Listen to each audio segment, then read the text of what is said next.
Hello friends, मैं हूं आपका भूपेश लोहिया। आप देख रहे हैं मेरा यूट्यूब चैनल एम आई राइट बी। सबसे पहले तो आपको श्रावण की शिवरात्रि की बहुत बहुत शुभकामनाएं। आज हम इस वीडियो के अंदर मैंने आपको पहले ही बताया था वीडियो से पहले ही कि मैंने एमसीबी के अंदर है ना जो भी चीज़ आपको कल जिस तरह से डिस्क्राइब करी थी, थोड़ी बहुत समझाने की कोशिश करी थी कि एमसीबी के अंदर है ना अपन है ना कोई भी चीज़ के डिवाइस को है ना किस तरह से कंट्रोल करते हैं, किस तरह से उसको देखते हैं। एक्चुअल में क्या है कि एमसीबी को समझना बहुत ज़्यादा जरूरी होता है, बिकॉज कभी भी है ना घर के अंदर वायरिंग्स वगैरह करते हैं तो सबसे मेन मुद्दा यही आता है कि आपकी वायरिंग को कंट्रोल कौन करेगा, यानी आपकी जो वोल्टेजेस वगैरह आ रही है उसे कंट्रोल कौन करेगा। ये ऐसी चीज़ है जो है ना जनरली कोई भी बेसिक तौर पे है ना कोई भी है ना मतलब ज़्यादा इसको ध्यान नहीं देता, इसको इग्नोर कर देता है।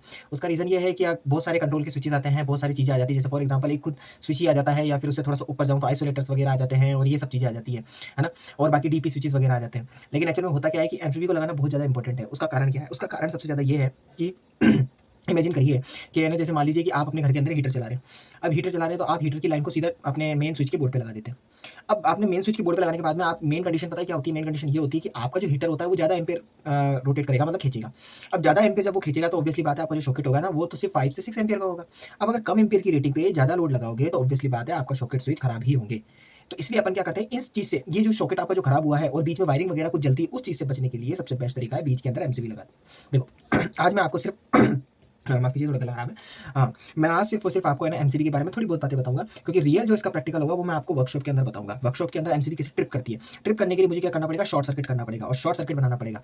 बस आज मैं जनरली तौर पे आपको सिर्फ़ डिवाइसेज़ के बारे में बता देता हूँ, कौन-कौन सी एमसीबी कैसे दिखती है और एमसीबी को किस तरह से लगाया जाता है। इस कंडीशन के अंदर मैं आपको समझा देता हूँ। देखो एक्चुअल में क्या होता है, एमसीबी आपके पास में ऐसी होती है। ये एमसीबी है, इस एमसी को अब इस वाली एमसीबी को अपन बोलेंगे एसपी, यानी सिंगल पोल की एमसीबी है। अगर इसी के अंदर है ना इसी के साथ में एक और लगा दे, जैसे फॉर एग्जांपल ये रही, ये डबल पोल की एमसीबी हो गई है। ठीक है ना? तो ये होगी सिंगल पोल, यानी एसपी टाइप की, और ये डीपी टाइप की होगी। कहते हैं ना कि अपने पास में घर के अंदर डीपी लगा लो, घर में डीपी लगा, डीपी इसी की बात करते हैं। एक्चुअल में क्या है कि ये एमसीबी का एक रूप है, लेकिन रियलिटी के अंदर ये एक आइसोलेटर है। देखो आइसोलेटर होने के बाद में देखो इतना हार्डली तरीके से चल रहा है, इतना हार्डली तरीके से एमसीबी इतनी नहीं चलती है, बिकॉज एमसीबी को ट्रिप होना होता है। ट्रिप का मतलब क्या होता है मैं थोड़ा सा समझा देता हूँ। ट्रिप का मतलब ये होता है कि अभी जैसे ये एमसीबी आपके सामने ये दिख रही है, ये इस कंडीशन में है।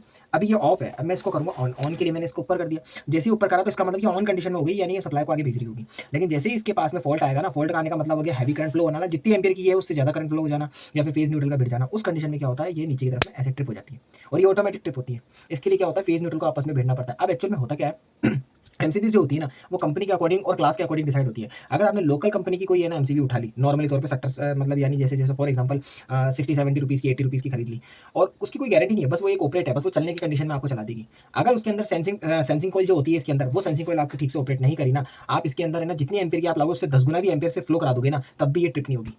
इसलिए कभी भी एमसीबी खरीदी जाती है तो हमेशा ओरिजिनल गारंटेड ही खरीदे, जैसे कोना कंपनी होगी, एंकर कंपनी होगी, इनकी खरीदनी होती है। ठीक है, ये तो वैसे कोना कंपनी की है। और बाकी मेरे पास में एक ये जो है अपने पास में एक और एमसीबी है। देखो ये लोकल कंपनी है, ये हैकटेक कंपनी की कोई है। अब ये इस टाइप की जो कंपनी की है ना, अब इसको मैं ना अगर मैं ये है दे तो इसकी रेटिंग रखी है जैसे 10 एम्पियर या 25 एम्पियर, जैसे इसमें दे रखा है 25 एम्पियर और क्लास सी की है। लेकिन ये 25 एम्पियर से 50 एम्पियर ही सहन कर लेगी। सहन करने का मतलब हो गया ये फ्लो कराती जाएगी, ये ट्रिप होगी नहीं। ये कंपनी का एक फॉल्ट होता है बहुत बड़ा, ये मेजर 40 से एरर बोलते हैं। ठीक है, ये तो कोई बात नहीं, मैं आपको जब एक प्रैक्टिकल का शो मतलब एक प्रैक्टिकल के तौर पे दिखाऊंगा तब उसके बाद में आपको बहुत अच्छे ढंग से पता होगा। ये बात आप बहुत अच्छे से ध्यान रखें।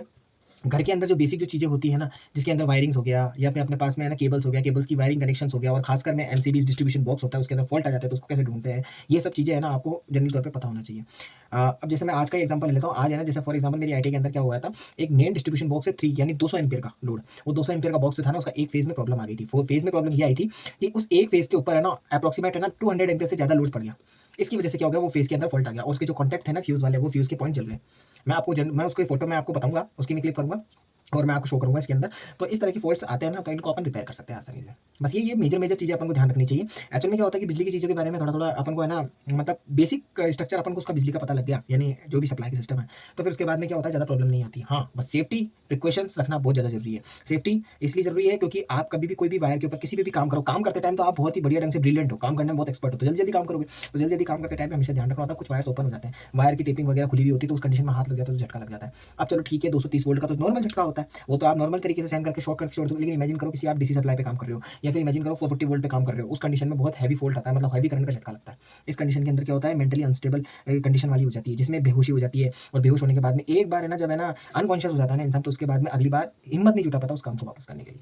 ठीक है, तो मैं आपको बस इतनी सी जानकारी देना चाह रहा हूँ कि ये एक एमसीबी है जो एसपी टाइप की है। हाँ, इसमें जो सप्लाई का फेज वायर जो होगा ना, वो फेज वायर हमेशा है ना इनपुट नीचे की तरफ से होता है और आउटपुट बाहर से निकलता है, यानी यहाँ से निकलेगा। ये हमेशा सर्किट के सीरीज में लगती है। अब सीरीज का मतलब क्या है? सीरीज का मतलब हो गया जैसे फॉर एग्जाम्पल इमेजिन करें कि एक तार है, इस तार को मैं बीच में से काट दूँ। जैसे मैंने इसको काटा, काटने के बाद में क्या हो गया, इसके 2 तार बाहर निकल जाएँगे ऐसे, इस तरीके से बाहर निकलेंगे। यानी ये 2 पॉइंट हो जाएँगे, ये कट जाएगा और कटने के बाद में ये 2 पॉइंट ऐसे बाहर निकल जाएँगे। निकल गए? निकलने के बाद में क्या हो गया, यही 2 पॉइंट होते हैं ना, इन दोनों पॉइंटों को क्या होता है, इन दोनों के साथ में अटैच कर देना होता है, यानी इस तरीके से। ये वाला पॉइंट इससे लग जाएगा, ये वाला पॉइंट इससे लग जाएगा। उसके बाद में लाइन सीधी हो जाएगी। ये मैं आपको जब प्रैक्टिकली करूँगा तब उस टाइम के अंदर मैं आपको बताऊँगा सर्किट के अंदर किस तरीके से लगता है। सेम अब एक लगी हुई है तो एक सिंगल फेज़ है, तो यानी एक फेज़ के अंदर लगेगी, यानी एसपी टाइप की। अगर डबल की आप इस्तेमाल कर रहे हो तो डबल के अंदर आप ध्यान रखें, एक साइड पे तो आपको डालना फेज़, एक साइड पे डालना न्यूट्रल। जैसे ही फेज़ न्यूट्रल यहाँ से डाला तो उसी लाइन के सीधे सामने वाले से फेज़ यहाँ से बाहर निकालना है, न्यूट्रल यहाँ से बाहर निकालना है। सामने वाले से बाहर निकालना है। ऐसा इमेजिन मत करना कि अगर फेज़ यहाँ पे दिया तो दूसरी साइड पे न्यूट्रल मिलेगा, नहीं। इसमें सिर्फ़ और सिर्फ़ एक साइड पे जो दोगे वो दूसरी साइड पे बाहर निकलेगा। ये चीज़ आपको ध्यान रखनी होती है। अब ये तो मैंने बात करी थी एमसीबी के बारे में और आइसोलेटर के बारे में। अब है अपने पास में कैपेसिटर। ये मैंने आपको स्टार्टिंग के अंदर मैंने कैपेसिटर बताया था कि इसको कैसे चेक करते हैं, इसको स्पार्क कैसे करते हैं। स्पार्क एक्चुअल में होता कैसे क्या है? ये इसके अंदर एनर्जी स्टोर होती है। ये बहुत अच्छी चीज़ है। इसके बारे में बहुत ज़्यादा डिटेल में जानने की बहुत ज़्यादा ज़रूरत होती है, बिकॉज़ क्या है, ये इकलौता ऐसा फैक्टर है जो मैंने आपको शायद है ना एक वीडियो के अंदर कहा था कि आप अपनी बिजली का बिल को कैसे कम कर सकते हैं। बिजली के बिल को कम करने के लिए आपके पास में ऐसा कौन-सा डिवाइस होना चाहिए जिसकी वजह से आप बिजली के बिल को कम कर सकते हैं। ये वीडियो के अंदर मैंने आपको पहले उस टाइम पे एक कंडीशन बताई थी कि इसको अपन को समझने के बहुत सारे तरीके होंगे। एक तो आप अपने खुद ही बना सकते हो, फिर एक होता है कि बना-बनाया आता है। अब बना-बनाया आने के लिए अपने पास में वो डिवाइस कौन-सा है कि उसको अपन को खरीदेंगे और उसको कहाँ लगाएँगे, उसके बाद में बिजली का बिल कम हो जाएगा।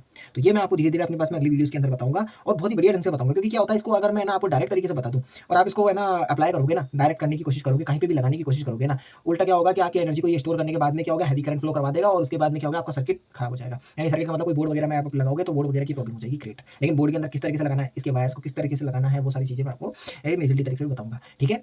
तो मैं आशा करता हूँ कि आपको ये चीज़ मेरी थोड़ी-सी इन्फॉर्मेशन होगी जो समझ में आई होगी। धीरे-धीरे मैं आपको बहुत अच्छी-अच्छी चीज़ें बातें बताता जाऊँगा धीरे-धीरे कोई भी कंडीशन के अंदर। ठीक है? तो मैं आपको मिलूँगा अब नेक्स्ट वीडियो के अंदर। तब तक के लिए शुभ रात्रि। Okay, bye.